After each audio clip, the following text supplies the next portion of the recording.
세진은 늘 자신의 뿌리에 대해 궁금해했습니다.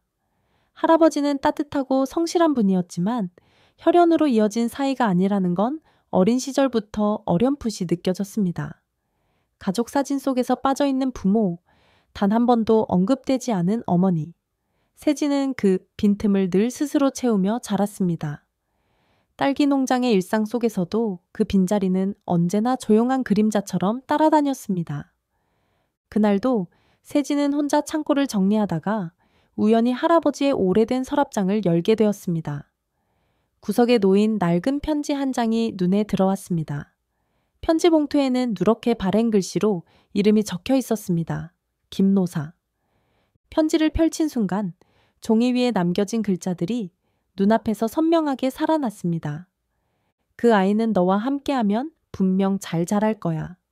내 대신 이름을 주고 추억을 주고 엄마가 될 수 없었던 나 대신 손을 잡아줘.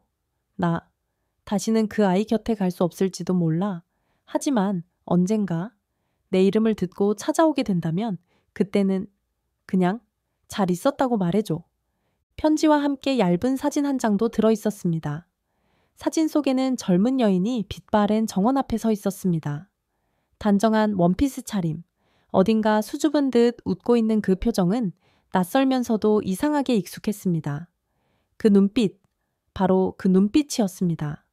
세진의 손이 떨렸습니다. 편지 말미에는 낯선 이름이 적혀 있었습니다. 로사.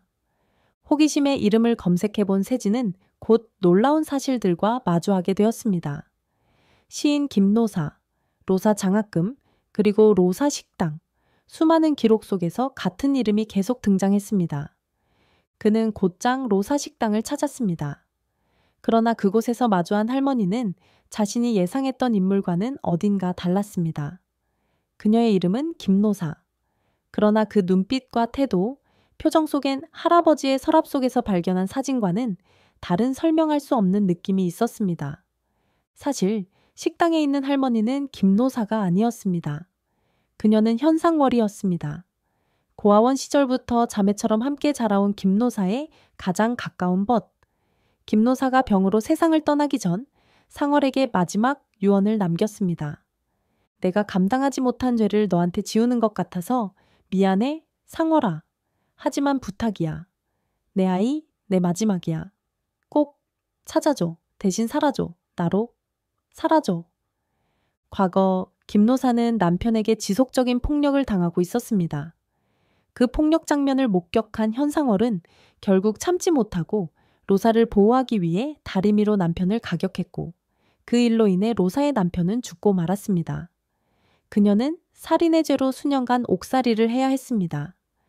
로사가 정상 참작 진술을 해서 감형을 받고 출소한 후 병으로 시름시름 앓던 로사는 끝내 아이의 행방도 모른 채 세상을 떠났고 상월은 친구의 유언을 따라 김노사의 이름으로 살아가며 식당을 열고 조용히 장학금을 만들어 친구 로사를 기리고 그녀의 아이를 찾았던 것이었습니다.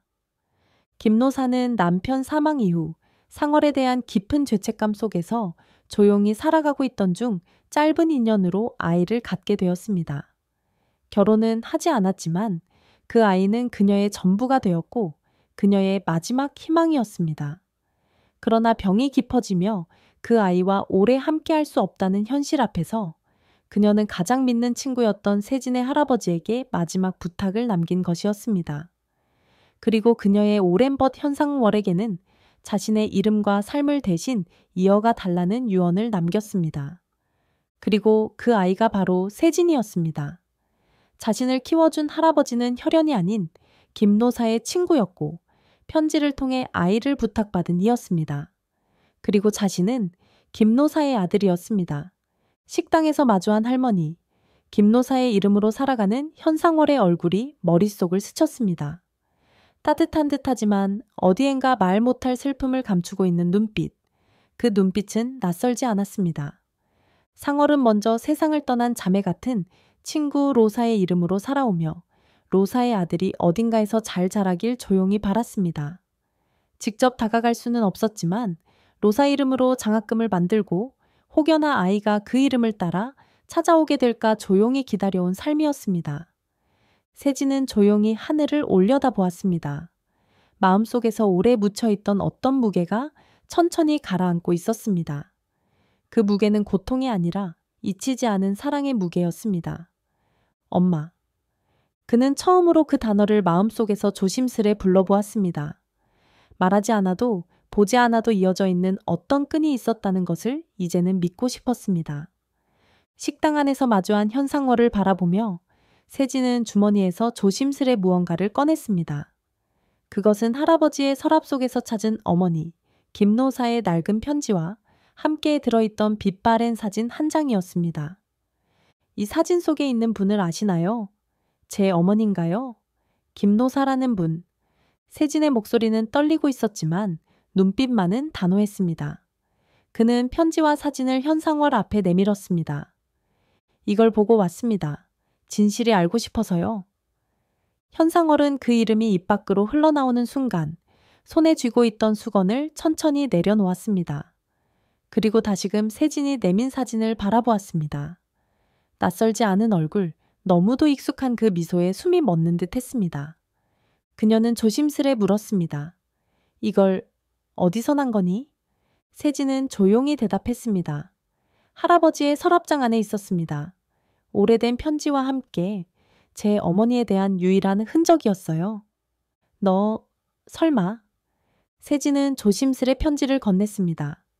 그녀의 손끝이 떨리기 시작했습니다. 편지의 글씨를 다시금 확인하듯이 바라보던 그녀는 마침내 천천히 의자에 앉았습니다. 그래, 맞아. 이 편지의 글씨체는 로사의 것이야. 그리고 이 사진, 로사. 내 친구, 내 전부였던 사람. 그리고 너는 로사가 마지막까지 지키고 싶어 했던 로사의 아들이야. 그녀의 목소리는 떨렸고 눈가엔 눈물이 고였습니다. 진실은 그렇게 조용하고도 단단하게 흘러나오기 시작했습니다. 그녀는 낡은 의자에 조심스레 앉았습니다. 그리고 조용히 오래도록 품어왔던 진실을 꺼내기 시작했습니다. 로사는 너를 너무도 사랑했어. 하지만 세상이 허락하지 않았지.